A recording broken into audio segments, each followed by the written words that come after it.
네, 자유한국당 김문수 후보와 바른미래당 만철수 후보 간의 사전투표일 전 서울시장 야권 후보 단일화는 결국 무산됐습니다. 하지만 양측은 본투표일까지는 단일화 논의를 이어가겠다는 입장인데요. 네, 더불어민주당 이재명 경기도지사 후보를 둘러싼 여배우 스캔들 파장이 점점 커지고 있습니다.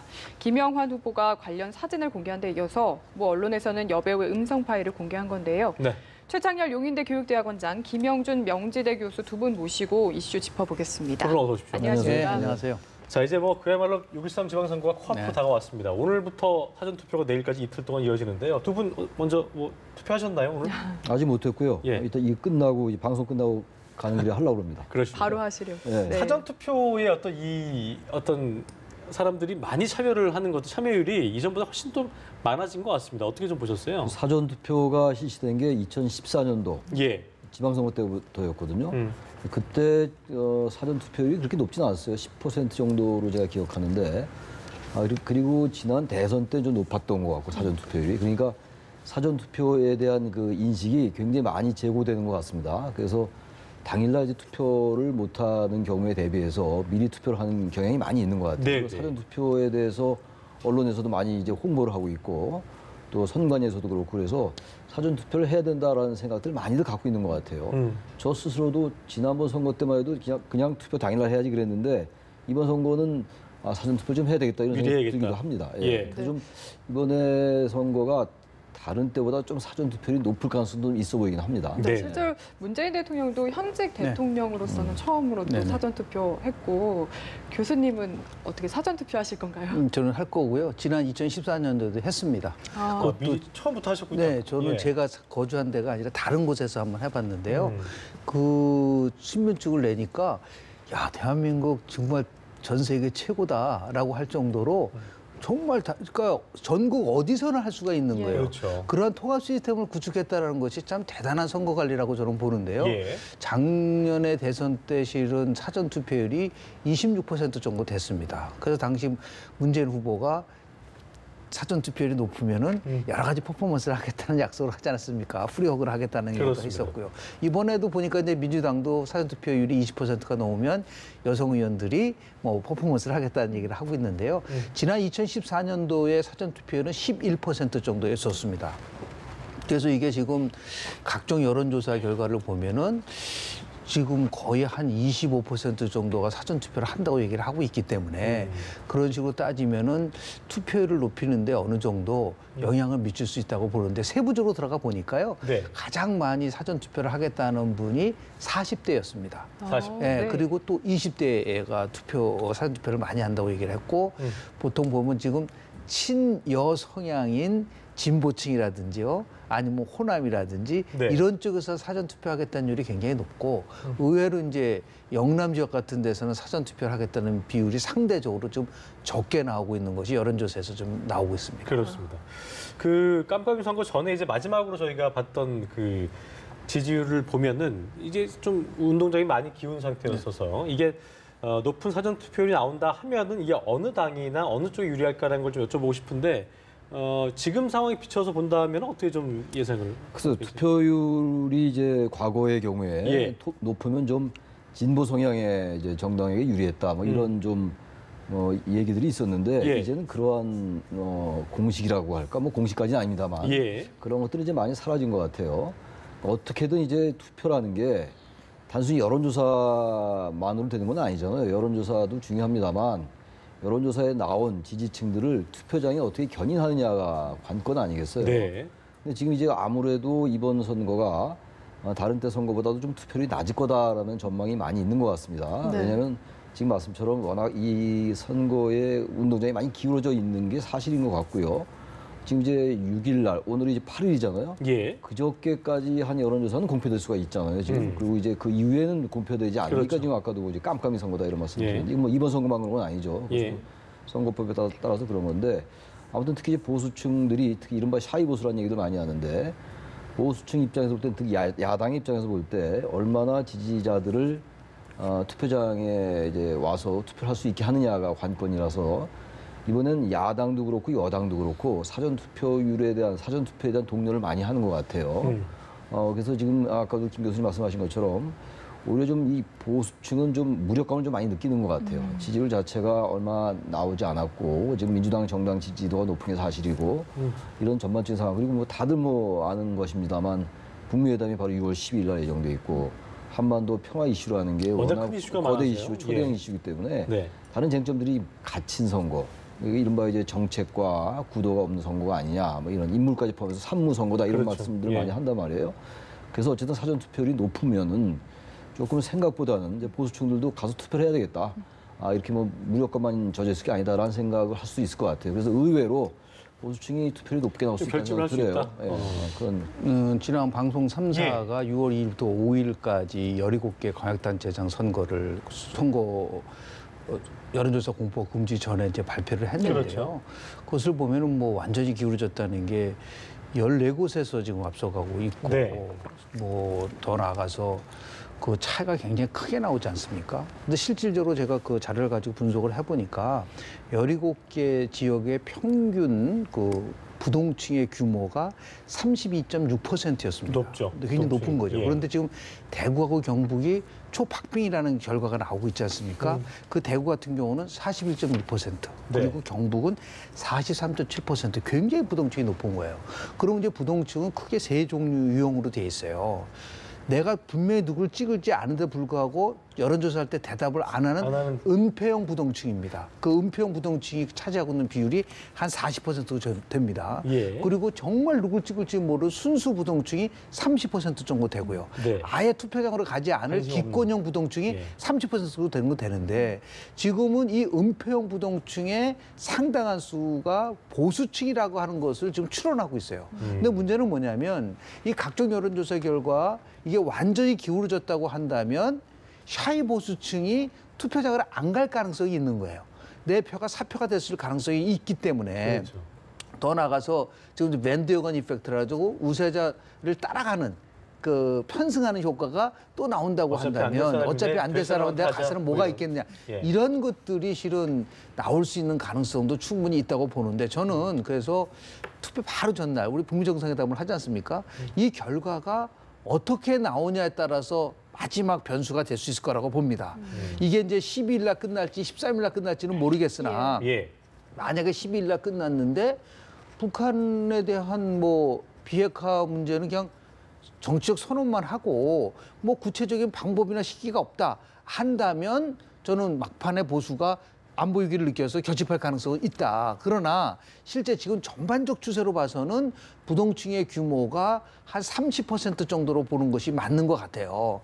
그런데 이제 결국은 조금 전에 우리 서울시장 선거는 후보 단일화는 없다고 얘기하지만 만약 후보 단일화가 이루어졌거나 아니면 남북 문제 관련된 문제에서 또는 더 이 북미 정상에 대해서 어떤 결과가 나오냐에 따라서 막판에 결집할 수 있는 여지는 저는 남아 있다고 봅니다. 네. 북미 정상회담이 본투표의 변수가 될 수 될 수도 있다. 있다. 이런 선언적 이야기죠. 합의로 나올 경우에는 그렇습니다. 그거는 막판에 60대 이상의 고연령층에서 이거는 우리가 얘기했던 기대한과는 다르다라고 얘기하는 그래요. 부분들이 나올 수가 있기 때문에 끝까지 한번 지켜봐야 될 필요성이 있다고 보이지 않는 부동층에 대한 김 교수님 말씀 들었고 우리 또 최 교수님 말씀 들어볼까요? 예. 전 북미회담이 그렇게 변수가 되지 않을 것 같아요, 이번에는. 북미회담이 그야말로 최악의 경우가 나올 경우가 아니라면, 최악이라는 말씀이신 건데 틀어져 버리거나 틀어지거나 예. 아니면 생각보다 기대에 못 미쳤다 하더라도요. 물론 못 미치는 정도에 따라서 다를 수는 있어요. 예. 선언적 의미 정도라 해도 저는 이 북미회담이 뭐 보수를 결집시킨다거나 하루 이틀 사이에 그리고 이제 선거 결과가 뭐 바뀔지 그것까지 모르겠어요. 뭐 예측이니까 그렇다 하더라도 물론 이제 논리적으로는 이제 변수가 될 수가 있죠. 네. 왜냐하면 북미회담이나 이 지금 한반도 평화에 관련된 이런 것들이 전반적으로 이번 선거에 블랙홀이 되고 있기 때문에 형식 논리적으로는 뭐 맞는 얘기인데 실질적으로 그렇다고 해서 보수가 갑자기 결집할 것인가 저는 그렇게 보지는 않습니다. 그래서 기본적으로 북미회담이 큰 변수가 될 것 같지 않고 단일화 문제도 마찬가지예요. 이미 후보 단일화 얘기 많이 나오고 있습니다만 설령 극적으로 단일화 된다 하더라도 서울시장 후보의 경우에요. 예. 안철수 후보와 이제 김문수 후보의 경우도 단일화가 될 가능성도 여전히 낮아 보이긴 한데 만약 된다 하더라도 이 단일화의 어떤 그 관심이라든지 이런 것들이 벌써 많이 선거 국면에서 많이 사라지고 있는 것 같아요. 그 단일화가 갖고 있는 어떤 그 선거의 주목도 이런 것들도 굉장히 많이 이제 희석돼 있고 그래서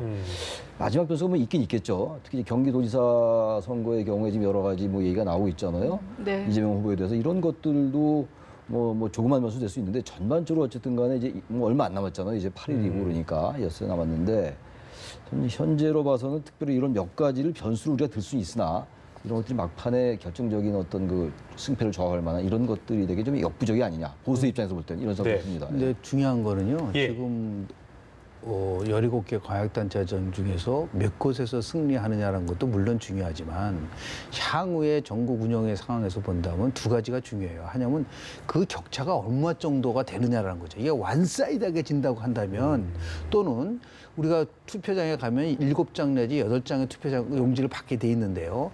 광역의회 정당 투표를 하게 돼 있습니다.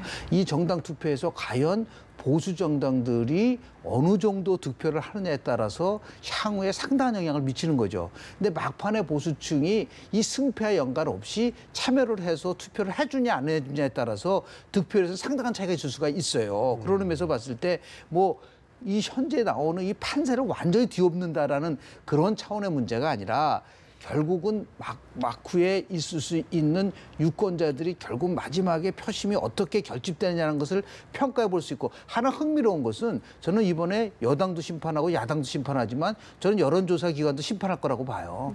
과연 이게 어느 정도 지금 공표 기간 금지 이전에 나온 조사 결과하고 실제하고 얼마나 맞는지에 대한 것은 반드시 우리가 좀 평가해 볼 필요가 있다라는 말씀을 좀 드립니다. 네. 야당 중에 어느 쪽에 투표를 많이 했는지도 봐야 되는데 지금 워낙 사전 여론조사에서 기울어졌다 보니까 이게 여당층 지지자들이 좀 갈릴 수도 있다. 편하게 민주당은 어차피 되니까 뭔가 다른 쪽으로 갈 수도 있다. 이런 이야기도 한편에서 있던데요. 그래서 유권자들의 성향에 따라 많이 다르죠. 그러니까 이제 확고한 이제 정당 정체성을 가지고 있는 그런 유권자들은 뭐 그러한 변수에 좌우되지 않을 거예요. 민주당이 확실히 될 테니까 다른 민주평화당이나 성향이 비슷한 비록 야당입니다만 이른바 이제 여권성 야당, 진보 야당이죠. 지금 네. 우리가 자유한국당은 보수 여당, 보수 야당, 그렇죠. 바른미래당도 보수 야당 이렇게 부르는데 민주평화당은 보수 야당이라고 안 부르잖아요. 진보 야당이라고 부른단 말이에요. 그쪽으로 표가 이렇게 갈 수 있겠죠. 호남 같은 경우에. 근데 저는 그것이 크게 좌우하지는 않을 것 같아요. 역시 자기가 원래 지지했던 후보를 찍을 가능성이 높아요.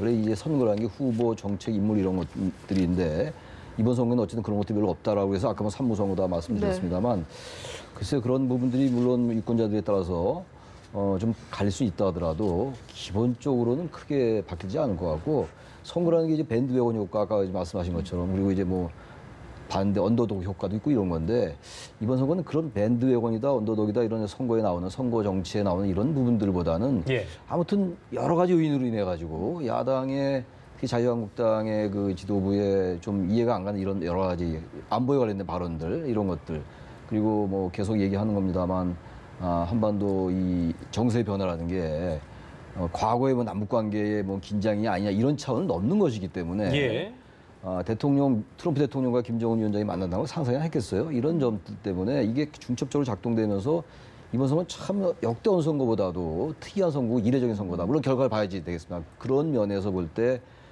민주당이 이길 것 같다 해서 그 찍을 사람들이 다른 야당을 찍는다. 이 가능성 뭐 있긴 있다 하더라도 미미할 것이다. 그렇게 많이 있지는 않을 것 같아요. 알겠습니다. 저희가 그 뭐 서두에서 말씀드렸던 그 김문수 후보와 안철수 후보 간의 단일화 얘기를 좀 안 해볼 수가 없을 텐데요.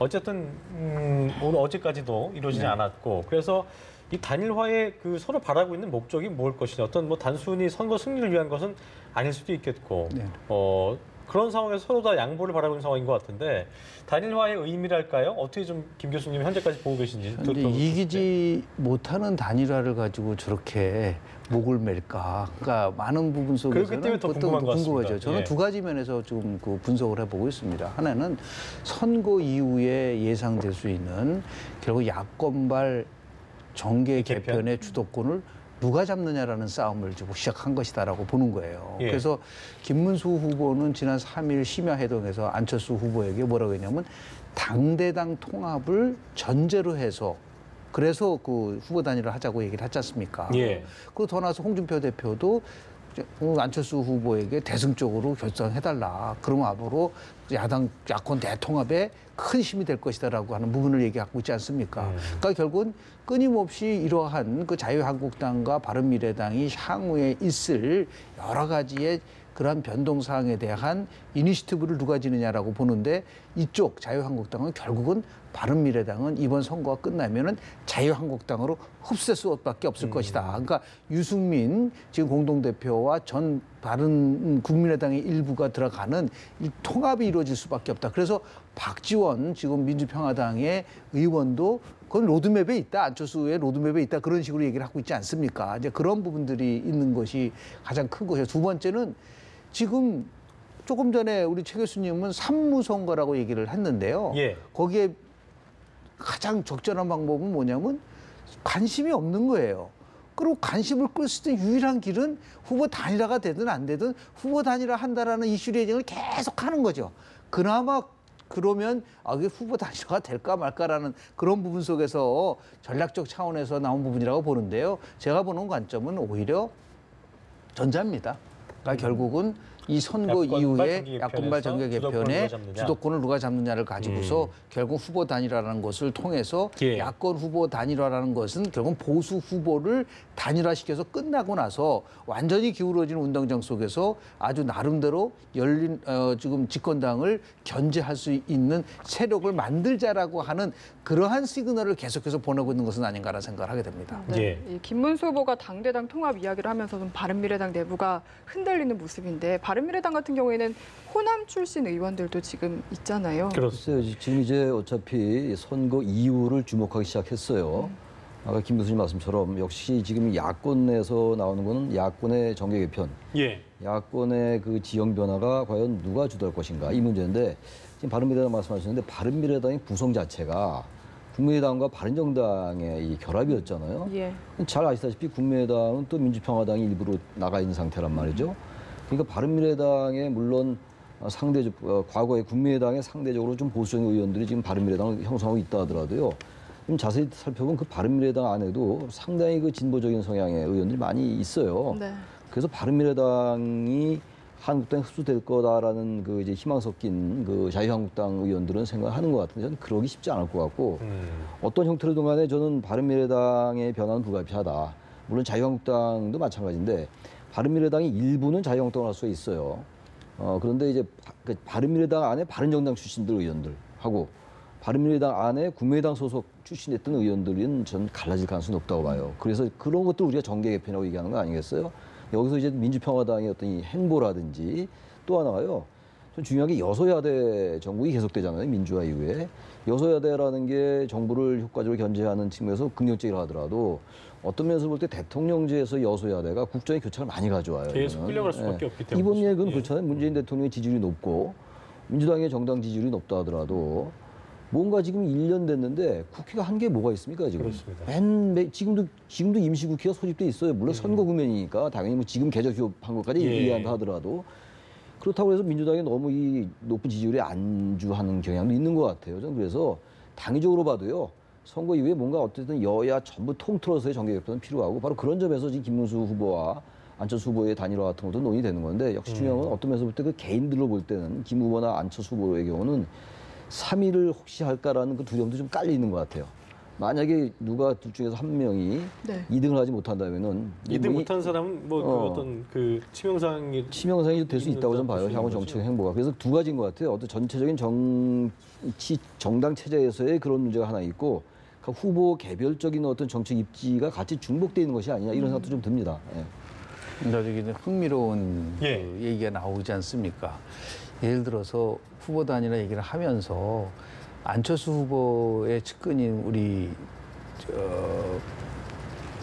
교수 한 분이 뭐 홍준표 후보 쪽, 김문수 후보 쪽에다 이제 보낸 메시지를 보면은 이런 내용이 포함이 됐어요. 그걸 뭐 부인하고 있지만은 끝나고 나서 오히려 김문수 지금 후보와 더불어서 안철수 후보가 결합을 해서 예. 결국 홍준표 제재를 바뀌는데 같이 함께 하자고 하는 것이 내포돼 있다라고 분석하는 것도 있어요. 이것이 이제 과연 얼마만큼 나름대로 그게 타당하냐라는 문제는 별개지만 그만큼 이제 정치 안에 그 일어나고 있는 과정은 우리가 상상하는 것 이상으로 아주 다양한 전략적으로 또는 어떤 때는 공학적으로 접근하고 있기 때문에 분명한 것은 지금 2010년도 총선에서 실은 현재 여당이 이겼습니다. 야당이었을 때 여소야다가 됐고 그리고 2017년도에 겨우 정권 교체가 됐고 이번에 만약에 지방 권력마저도 민주당이 크게 압승을 한다고 한다면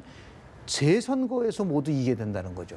그것은 결국은 대한민국의 정당 정치 지형이 획기적으로 바뀔 수밖에 없다. 그것을 우리가 보통 얘기할 때 정당 재편성이란 말도 쓰고 그런 의미에서 이번 지방선거는 아주 근본적 변화를 가져오는 정초 선거의 성격이 될 가능성이 굉장히 큰데 그 와중 속에서 결국은 두 야당이 살아남기 위해서는 통합을 갈 수밖에 없을 것이다라는 얘기를 하는데요. 네. 지금 박지원 의원은 그렇게 하면서 결국은 이 두 정당이 통합할 거라 얘기를 하는데 저는 이렇게 해서 통합이 되면은 저는 민주평화당도 저는 더불어민주당으로 통합될 가능성이 굉장히 높다고 봅니다. 네. 그러니까 결국은 이것이 어느 정당이 원내 일당을 가지고서 경쟁을 할 수밖에 없는 구도가 되기 때문에 그러니까 이 선거 이후에 상당히 나름대로 아주 복잡한 그러한 그 정치적 지각 변동이 일어날 가능성이 굉장히 크다고 통합이 봅니다. 된다 하더라도 어떤 그 필연적인 명분 같은 것들이 있어야 될 텐데. 그거는 이제 2020년 총선을 앞두고요. 예. 항상 선거에서는 승리를 목적으로 하려고 한다면 그래요. 다양한 형태의 시나리오가 나올 수밖에 없는 거죠. 알겠습니다. 바로 급격하게 된다는 것이 아니라 예. 서서히 이제 그 일어날 수 있는 가능성은 크다고 봅니다. 알겠습니다. 네. 이제 경기도지사 이야기를 좀 해봐야 될 것 예. 같은데요. 지금 추이를 보면은 남경필 후보가 많이 따라잡았다는 이야기도 네. 많은데 이런 가운데 이재명 후보 네거티브 계속해서 이어졌고 어제는 또 하루 종일 실시간 검색어에 올랐거든요. 지금 사진도 뭐 공개가 됐고 녹취록도 공개가 됐는데 어떻게 보셨습니까? 이제 경기도지사 선거하기 전에 얘기 드리기 전에 말씀드리기 전에 아마 이 선거 결과가 생각보다 한국당 지지가 좀 많이 나올 것 같아요. 전반적인 승패는 지금 나왔던 것보다. 지금 나오는 여론조사보다는 조금 많이 따라붙을 것 같긴 하고 일단 이거 하나 말씀드리고 싶고 경기도지사 선거도 이제 남경필 후보가 많이 따라붙었다고 해서 제가 지금 전반적으로 그럴 것이다 네. 말씀드리는 건데 최근에 이제 경기도지사 선거는 완전히 이제 선거 며칠 앞두고 어떤 이재명 후보에 대한 이제 집중 이제 그 이른바 검증 보기에 따라서는 검증일 수도 있고 또 이제 이재명 후보 측에서는 이건 네거티브다라고 보고 있는 거예요. 그리고 또 일반적으로 객관적으로 볼 때는 뭐 흑색 어떤 거의 진흙탕 싸움이다라고 얘기할 수 있는 건데 아무튼 지금 이제 김무선이라는 그 여배우 얘기잖아요. 뭐 이름 얘기해도 될 거 아닙니까? 다 보도가 된 거니까. 그 여배우 스캔들과 관련된 문제인데 형수 욕설보다는 그게 더 이제 많이 부각되는 것 같아요. 그 녹음 파일도 계속 이제 인터넷에 다 있고 저도 들어보고 그랬는데 중요한 건요. 그 여배우가 이번 선거 국면에서 아직 한마디도 얘기한 적은 없어요. 네. 과거에 얘기했던 것이 자꾸만 나오는 거거든요. 저는 그래서 이 부분이 어느 정도 저 선거에 영향을 줄이라고 봅니다. 왜냐하면 처음에는 그게 영향을 크게 못 줄 거다라는 예상이 일반적이었는데 예. 워낙 그게 어제 특히 오늘까지 그렇고 선거 때까지 계속 그러지 않겠어요? 그렇다면 약간의 표심의 변동이 있는데 근데 중요한 거는 이런 비유가 어떨지 모르겠는데요. 2007년도에 BBK 그 동영상 그때 제가 그때 뭐 잘 생각을 못해서 그런지 몰라도 이명박 후보가 지겠구나 생각했었어요 그때. 그걸 보고 동영상이 보시면서? 나왔으니까. 그럼 실제로 이명박 후보가 얘기한 게 나왔던 거였단 말이에요. 근데 결국은 선거의 그 결과는 뭐 네. 같았어요. 예상처럼 정동영 후보가 졌단 말이에요. 전 그런 점에서 볼 때 이번 이재명 후보에 대한 여러 가지 이런 그 녹음 파일이 나타나고 이런 것들이 선거의 표심을 완전히 바꾸진 못할 것 같아요. 제가 볼 때. 단지 어떤 형태든간에 영향을 줘서 표의 격차는 좁힐 수 있다 하더라도 선거 승패를 완전히 바꿀 정도는 아니지 않겠는가. 그리고 이게 워낙 얘기가 많이 나왔던 것들이에요. 예. 상당히 많이 그리고 또 나왔던 뭐, 거고. 예. 그리고 물론 새로운 녹음 파일이 나오면 또 이런 게 더 있었구나라고 더 이제 각인시킬 수 있다 하더라도 2014년 선거에도 나왔던 얘기고 그 전에도 나왔던 얘기들이고 워낙 많이 알려졌기 때문에 약간 이런 정도였어 좀 심하네라고 생각한다 하더라도 이 사람 찍지 말아야 되겠다라는 쪽으로 지지자들의 경우잖아요 지금. 예. 뭐 찍지 않을 분은 어차피 안 찍을 테니까 완전히 바꿀 정도로 그 정도 선거의 결정적 변수가 되는데 한계가 있다 이것도. 그래서 제가 BBK 이미 어느 정도 평가가 됐다. 좀 그래서 그 네. 표심이 더 반영돼 있기 표심 때문에 이동에는 큰 표심이 영향을 이 사람 좀 주지는. 심하구나라고 느낀다 하더라도 이게 찍은 사람들이 뭐 그러니까 있다 하더라도 완전 바꿀 정도는 아니지 않겠는가. 예를 들어서 이재명 후보가 찍어줬다고 주장하고 있는 사진이 있었는데 만약에 그 자리에서 이재명 후보가 그 김부선 씨 가방 들고 있는 사진을 만약 있다고 한번 찾아본다고 했지만 그게 드러나거나 하지 않는 한 어떤 뭐 실은 이제 선거 과정을 연구를 해보면요. 선거 운동 이전에 이 사건이 터졌으면은 그런 파괴력이 있어요. 근데 왜냐하면 공직선거 운동이 13일 동안에 이루어지는데 이거는 예. 경기도지사 선거만 언론이 다룰 수가 없습니다. 모든 거를 다 균등하게 다룰 수밖에 없어요. 어떤 특정한 후보를 부각시킨다든지 그럴 수가 없다는 거하고 또 하나는 이게 여론조사 공표 금지 기간 이전에 터졌고라면 또 됐다. 이거 이후에 나왔기 때문에 예. 벌써 사람들은 이 현재의 상황에 대한 특히 민심이 어떻게 흘러가고 있다는 것을 알고 있기 때문에 이것을 이제 뒤집기는 상당히 어렵다고 봅니다. 다만 누가 이기고 지느냐의 문제가 아니라 결국은 도덕성에 대한 문제는 선거 이후도 끝까지 갈 것이다라고 좀 보는 것이죠. 그러니까 이 부분에 대해서 결국은 그 이재명 후보가 지금이라도 예. 이 부분에 대해서 명쾌하게 입장 표명을 해야 되는데 이걸 자꾸만 네거티브다라고 해서 피해가기는 어려울 거라고 저는 봐요. 또 하나 중요한 것은 이 여배우 스캔들과 관련돼서 우리 주진우 기자 얘기가 자꾸만 나오고 있지 않습니까? 예. 근데 주 기자는 지금 침묵을 하고 있어요.